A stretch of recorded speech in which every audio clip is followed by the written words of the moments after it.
Eğer aşk için ölünecekse yalnızca bu kadın için defalarca ölünür dedin. Bana bunu dedirtti.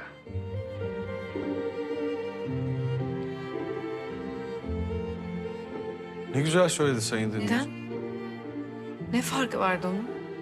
Farkı şuydu. Ondan önce her gün birbiriyle aynıydı. Rüyamda bile sıkılıyordum. Şimdi saniyeleri ikiye ayırıyorum. Onunla olanlar, onsuz olanlar diye.